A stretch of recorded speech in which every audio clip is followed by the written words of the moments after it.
Good morning बच्चों।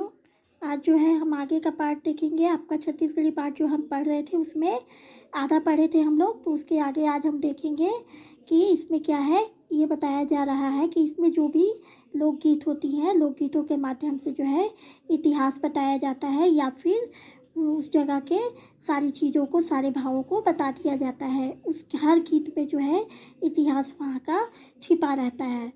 ठीक है, उनके भाव में ही नहीं बल्कि उनके शब्दों में भी इतिहास झलक जो है इतिहास की होती है। क्यों?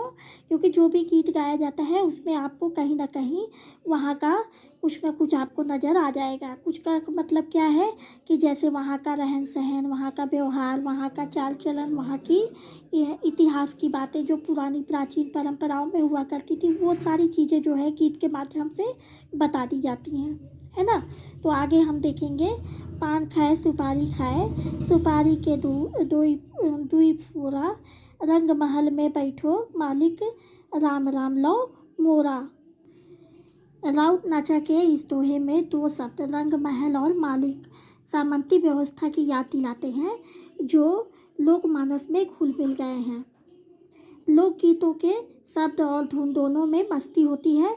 लोक जीवन उस मस्ती का अमृत पीकर अपने दुख को भी भूल जाता है। श्रृंगार और प्रेम की खुली अभिव्यक्ति लोक जीवन की उसी मस्ती का परिणाम है। बटकी माँ बासी और चुटकी मनून, मैं गावत हौ धदरिया तय कान दे के सुन। लोक जीवन जो है नून और बासी खाकर भी ददरिया की मस्ती में डूब सकता है, श्रृंगार का सृजन कर सकता है और प्रेम को शब्द दे सकता है। अमली के लकड़ी काटे माँ कटही, तोर मोर पीली तुहा मरे माँ छुटही। पूर्व में कहा जा चुका है कि लोकगीत लोक की सांस्कृतिक यात्रा का साक्षी है। लोक संस्कारों की पूरी छाप लोकगीतों पर होती है। उनमें न केवल स्थूल लोक संस्कार कर्मकांड ही प्रदर्शित होते हैं, वरन ऐसे लोक संस्कार में भी चित्रित होते हैं जो लोक स्वभाव में घुसकर लोक चरित्र में शामिल हो चुके हैं। उदाहरण के तौर पर विवाह संस्कार का यह गीत लिया जा सकता है। कहने का अर्थ ये है कि लोकगीत जो भी होते हैं उसमें जो हमारे संस्कार होते हैं, हमारे यहाँ की जो परंपराएं होती हैं, उसका भी चित्रण किया जाता है। लोकगीतों के माध्यम से हम अपने संस्कारों को, अपने यहाँ के व्यवहारों को जो है जान सकते हैं। उसी प्रकार से जो है इसमें विवाह गीत बताया गया है। विवाह संस्कार में जो गीत होते हैं उसको बताया गया है। दादा तोर लानित है हल्दी सुपारी वो, दाई लाना तिला तेल, कौन चढ़ात है तोर मन भर हल्दी वो, कौन देवे अचरा के छाँव। फूफू चढ़ावे तोर तन भर हल्दी वो, दाई देवे अचरा के छाँव। इसका अर्थ है तुम्हारे पिता हल्दी सुपारी लाते हैं, माँ जो है तिल का तेल लाती है। कौन तुम्हें मन भर हल्दी चढ़ाएगा, कौन तुम्हें अपने आंचल की छाँव देगा। बुआ तुम्हारे तन पर हल्दी चढ़ाएगी और माँ अपने आंचल की छाँव देगी।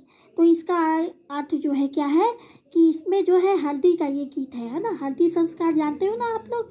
हल्दी जो आप हमारे यहाँ जो विवाह की परंपरा होती है उसमें क्या है, हल्दी मटमंगरा ये सब बोलते हैं ना, जो होते हैं सब कार्यक्रम, तो उसी हल्दी का ये गीत है। ठीक है, तो इसमें जो है ये बताया जा रहा है कि इस गाने में ही देखो, आपके जो ये गाना है ना, इसी में जो है प्रश्न भी है और उत्तर भी है, यानी कि जवाब भी है और सवाल भी है, दोनों है इसमें। ठीक है, इसमें पूछा भी जा रहा है और इसमें जो है बताया भी जा रहा है।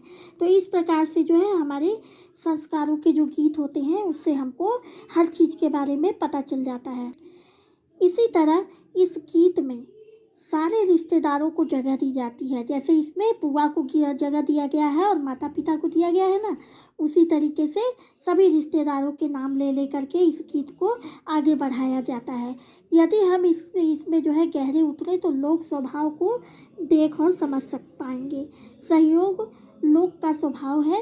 विवाह जैसे कार्यक्रम में सारे जो है रिश्तेदारों का सहयोग होता है। उस सहयोग को लोक गीतकार सूक्ष्मता से रेखांकित करता है। ऐसे गीत आत्मीय वातावरण निर्मित करने में सक्षम होते हैं। इसी तरह एक विवाह गीत में रिश्तों के सर्वमान्य स्वभाव को रेखांकित किया गया है। मतलब इस गीत से क्या पता चलता है कि सहयोग की भावना, लोगों के अंदर सहयोग की भावना किस तरीके की होती है। शादी विवाह जो भी पारंपरिक जो कार्यक्रम होते हैं और जो भी सार्वजनिक कार्यक्रम होते हैं उसमें हम देखते हैं कि लोगों का सहयोग जो है वो महत्वपूर्ण होता है।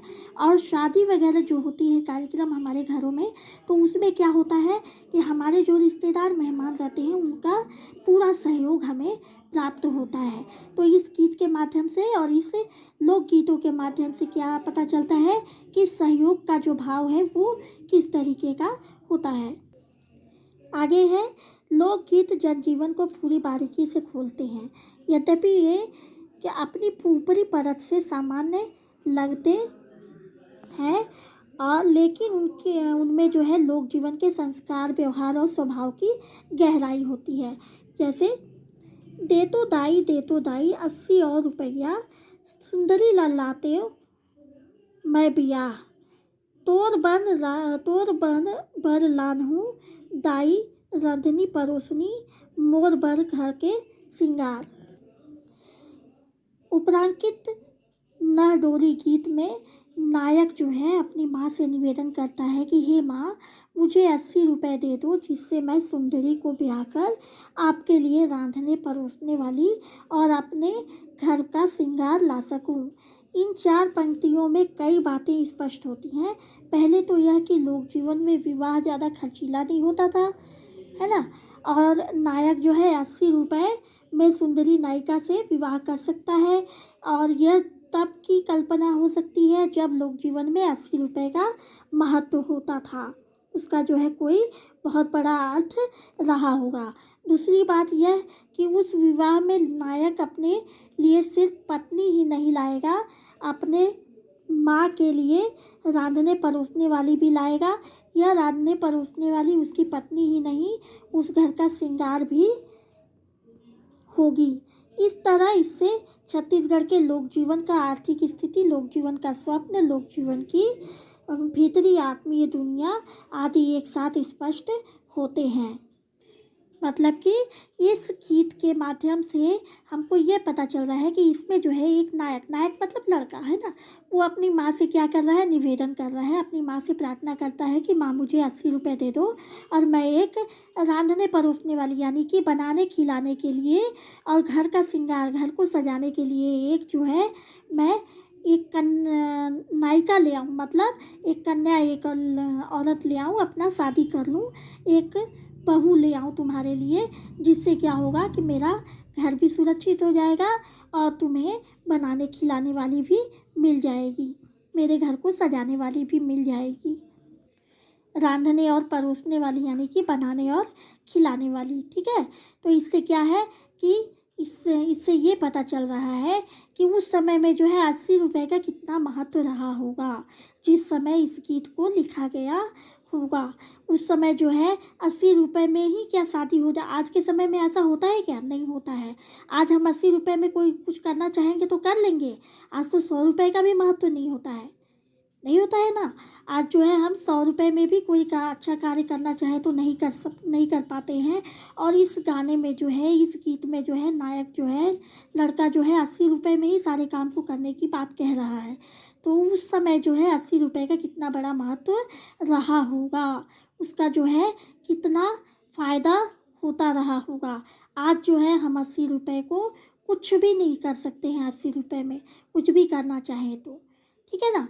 तो इस तरीके से जो है वो नायक जो है नायिका को यानी कि बहू को लाने की बात अपनी माँ से करता है इस गीत के माध्यम से।